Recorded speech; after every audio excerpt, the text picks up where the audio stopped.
ঢাকার প্রশাসনিক ভবনের করিডোরে তখন যেন এক অদৃশ্য উত্তেজনা। দীর্ঘদিন ধরে স্থগিত হয়ে থাকা একটি দরজা আবার খুলতে চলেছে। হাজার হাজার বাংলাদেশি তরুণ তাদের স্বপ্নের সঙ্গে জড়িয়ে আছে বিদেশে কাজ, পরিবারকে ঘুরে দাঁড় করানোর আর নতুন জীবনের আশা। তাদের চোখ এখন একটি মাত্র ঘোষণার দিকে। কয়েক মাস ধরে চলা নীরব কূটনৈতিক যোগাযোগ, বৈঠকের পর বৈঠক, নথির পর নথি আর এই দুই দেশের প্রশাসনিক আলোচনার পর অবশেষে আসে সেই বহুল প্রতীক্ষিত সংকেত। বাংলাদেশি কর্মীদের জন্য মালয়েশিয়ার শ্রম বাজার আবার খুলছে। দুই প্রান্তের দীর্ঘ দাপ্তরিক টানাপোড়েনের পর অবশেষে কাটল কুয়াশা। প্রধানমন্ত্রী তারেক রহমানের সাম্প্রতিক কুয়ালালামপুর সফরের সূত্র ধরে দীর্ঘ 2 বছর বন্ধ থাকার পর বাংলাদেশি কর্মীদের জন্য আবার উন্মুক্ত হয়েছে মালয়েশিয়ার শ্রম বাজার। কূটনৈতিক দৃষ্টিকোণ থেকে এটি বর্তমান সরকারের একটি বড় ধরনের অগ্রগতি বা ডিজিবল ড্যামেজ কন্ট্রোল হিসেবে দেখা হচ্ছে। তবে আন্তর্জাতিক সম্পর্কের চুলচেরা বিশ্লেষণ এবং অতীত রেকর্ড বুক বলছে এই দ্বিপাক্ষিক সমঝোতার আসল চ্যালেঞ্জ কুয়ালালামপুরে নয়, বরং লুকিয়ে আছে ঢাকার জনশক্তি রপ্তানি খাতের গভীরে। রিক্রুটিং এজেন্সিগুলোর তৈরি করা সেই পুরনো এবং শক্তিশালী সিন্ডিকেটকে যদি এবার কঠোর হস্তে নিয়ন্ত্রণ করা না যায়, তবে এই কূটনৈতিক অর্জনও শেষ পর্যন্ত ব্যর্থতায় পর্যবসিত হওয়ার প্রবল আশঙ্কা রয়েছে। আন্তর্জাতিক শ্রম বাজারে খতিয়ান ঘাটলে দেখা যায় বাংলাদেশ এবং মালয়েশিয়ার দ্বিপাক্ষিক সম্পর্কের শ্রম বাজারের ইস্যুটি দীর্ঘদিন ধরেই সবচেয়ে সংবেদনশীল এবং জটিল একটি অধ্যায়। গত জুন মাসে প্রধানমন্ত্রী তারেক রহমান তার প্রথম বিদেশ সফরে মালয়েশিয়া যান। সেখানে মালয়েশিয়ার প্রধানমন্ত্রী আনোয়ার ইব্রাহিমের সাথে এক উচ্চ পর্যায়ের দ্বিপাক্ষিক বৈঠকে মিলিত হন। বৈঠকে বাণিজ্য সম্প্রসারণ এবং মুক্ত বাণিজ্যের চুক্তির পাশাপাশি বন্ধ থাকা শ্রম বাজার চালুর বিষয়টি ছিল সবচেয়ে বড় এজেন্ডা। মালয়েশিয়ার প্রধানমন্ত্রী আনোয়ার ইব্রাহিম স্পষ্টভাবে জানিয়েছেন যে তিনি নতুন কর্মী নেওয়ার পাশাপাশি এবার বাংলাদেশি শ্রমিকদের অধিকার, নিরাপত্তা এবং কল্যাণ নিশ্চিত করার উপর সর্বোচ্চ জোর দেওয়া হবে। প্রিয় দর্শক, এই ভিডিওর মূল আলোচনায় যাওয়ার আগে যারা এখনো আমাদের এই চ্যানেল দেশকথন সাবস্ক্রাইব করে নাই, তারা এক্ষুনি সাবস্ক্রাইব করে বেল আইকনটি বাজিয়ে রাখুন, যাতে করে পরবর্তী নতুন ভিডিও সবার আগে আপনারা পেতে পারেন। প্রিয় দর্শক, আমাদের প্রবাসী ভাইদের জন্য এবং যারা প্রবাসে যেতে চান তাদের জন্য এই খবরটি অতি গুরুত্বপূর্ণ।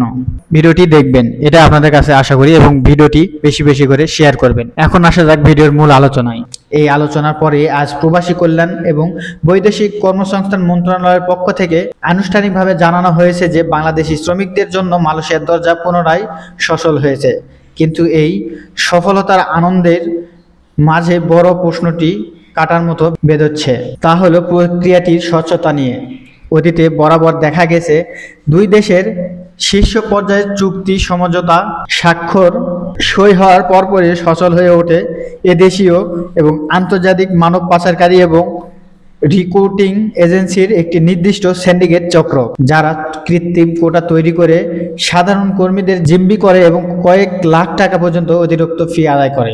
এর ফলে একজন সাধারণ কর্মীকে মালয়েশিয়ায় গিয়ে বছরের পর বছর ঋণের টাকা শোধ করতেই পার করে দিতে হয়, যা আন্তর্জাতিক পরিমণ্ডল বাংলাদেশের জন্য এক চরম অবমাননাকর পরিস্থিতির জন্ম দেয়। ঠিক এই জায়গাটিতেই সংসদের ভেতরে এক নজিরবিহীন এবং অত্যন্ত সাহসী অবস্থান নিয়েছেন জামাতে ইসলামের আমির ডাক্তার শফিকুর রহমান। জাতীয় সংসদের অধিবেশনে দাঁড়িয়ে তিনি সরাসরি নাম ধরে ধরে সেই সমস্ত রিক্রুটিং এজেন্সির সিন্ডিকেটের মুখোশ উন্মোচন করেছেন, যারা দীর্ঘদিন ধরে সাধারণ জনশক্তির রপ্তানির খাতকে নিজেদের ব্যক্তিগত ব্যবসার আখড়া বানিয়ে রেখেছেন। আমিরে জামাত সংসদে কেবল ক্ষোভ প্রকাশ করেননি, বরং এই সিন্ডিকেটকে ভাঙার একটি অত্যন্ত বাস্তবসম্মত এবং চাক্ষুষ রোডম্যাপ ব্যতীত দিয়েছেন। তিনি স্পষ্ট গণনায় দেখিয়েছেন যে সমস্ত অন্যায্য এবং গলাকাটা ফি বন্ধ করে মাত্র 85,000 টাকায় একজন বাংলাদেশি কর্মীকে সম্পূর্ণ আইনি প্রক্রিয়ায় মালয়েশিয়ায় পাঠানো সম্ভব। 85,000 যেখানে একজন শ্রমিক ভাই যাওয়ার কথা, সেখানে তার কাছ থেকে নেওয়া হয়েছে 6 লাখ 7 লাখ টাকা। জামাতের আমির উপস্থাপিত এই 85,000 টাকার ফর্মুলা বাস্তবায়ন করা এখন নতুন বাংলাদেশ সরকারের জন্য, বিএনপি সরকারের জন্য, তারেক রহমানের জন্য, প্রধানমন্ত্রীর জন্য সবচেয়ে বড় পরীক্ষা। যদি সরকার সত্যিই রেমিটেন্স যোদ্ধাদের অধিকার নিশ্চিত করতে চায়, সরকার যদি রেমিটেন্স প্রবাহ বাড়াতে চায়, রেমিটেন্সের ইনকাম যদি বাড়াতে চায়, তবে সংসদের সেই বক্তব্যকে আমলে নিয়ে অবিলম্বে চিহ্নিত সিন্ডিকেট প্রধানদের বিরুদ্ধে দৃশ্যমান এবং কঠোর আইনি অ্যাকশন নিতে হবে। বেসরকারি এজেন্সির উপর অন্ধ নির্ভরতা কমিয়ে পুরো প্রক্রিয়াটি শতভাগ ডিজিটালাইজড এবং সরকারি ব্যবস্থাপনায় G2G নিয়ে আসার জন্য জরুরি উদ্যোগ নেওয়ার প্রয়োজন। আমাদের মনে রাখতে হবে, দেশের অর্থনীতির চাকা বৈদেশিক মুদ্রা রিজার্ভ এবং সরকারের প্রকল্পগুলোর সিংহভাগই পরিচালিত হয় এই সমস্ত সাধারণ মেহনতি মানুষের পাঠানো রক্ত পানি করা রেমিটেন্সের উপর। অথচ রপ্তানি প্রতিক্রিয়া গলকদের কারণে সবচেয়ে বেশি প্রতারিত এবং শোষিত হন এই রেমিটেন্স যোদ্ধারাই। অতএব কোনো বেসরকারি চক্র যেন রাষ্ট্রীয় সিদ্ধান্তের উপর ছুরি ঘোরাতে না পারে, সেই জন্য সেই অন্যায্য ফ্রি বন্ধ করার এবং পুরো বাজারকে সিন্ডিকেট মুক্ত রাখার শতভাগ দায়িত্ব বর্তমান সরকারকেই নিতে হবে। প্রভাবশালী কিছু রিক্রুটিং এজেন্সির সিন্ডিকেট চক্র কৃত্রিম সংকট তৈরি করে অভিবাসন বাড়িয়ে দেয়। সরকারি নির্ধারিত ফির চেয়ে কয়েক গুণ বেশি টাকা হাতিয়ে নিয়ে সাধারণ কর্মীদের নিঃস্ব করা হয়। অনেক প্রবাসী বেশি বেতনের ভুয়া বা জাল চুক্তিতে বিদেশে যান, আবার অনেকে ফ্রি ভিসার নামে গিয়ে দেখেন সেখানে কোনো নির্দিষ্ট কাজ বা নিয়োগকর্তা নেই, যার ফলে তারা অবৈধ হয়ে পড়েন এবং চরম অনিশ্চয়তায় দিন কাটান। দেশ ছাড়ার সময় কিংবা প্রবাস থেকে ছুটি বা স্থায়ীভাবে ফেরার পর দেশের বিমানবন্দরের প্রবাসী কর্মীরা প্রায় কাস্টমস এবং ইমিগ্রেশন কর্মকর্তাদের অহেতুক জিজ্ঞাসাবাদ, লাগেজ সংক্রান্ত জটিলতা এবং দুর্ব্যবহারের শিকার হন। অনেকে দেশে যাওয়ার পর চুক্তি অনুযায়ী কাজ এবং বেতন দেওয়া হয় না।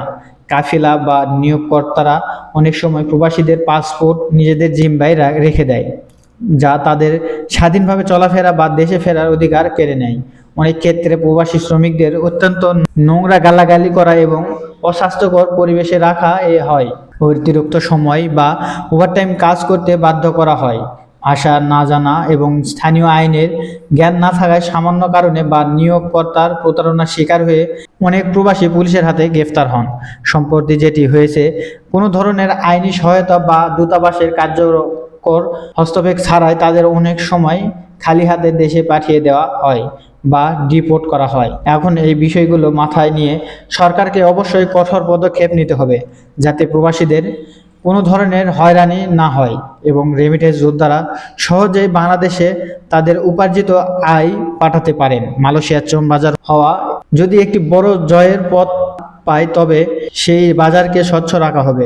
দর্শক, এতক্ষণ পর্যন্ত আপনারা ভিডিওটি দেখলেন। ভিডিওটি কেমন লেগেছে অবশ্যই কমেন্টে জানিয়ে দেবেন, আর এই বিষয়ে আপনাদের মতামত কি সেটিও আমাদের কমেন্টের ঘরে জানিয়ে দিবেন। তো প্রিয় দর্শক, এই বলে আজকের ভিডিও এখানে শেষ করছি। দেখা হবে পরবর্তী ভিডিওতে। সে পর্যন্ত সবাই ভালো থাকবেন, সুস্থ থাকবেন। সকলকে ধন্যবাদ। আসসালামু আলাইকুম ওয়া রাহমাতুল্লাহ।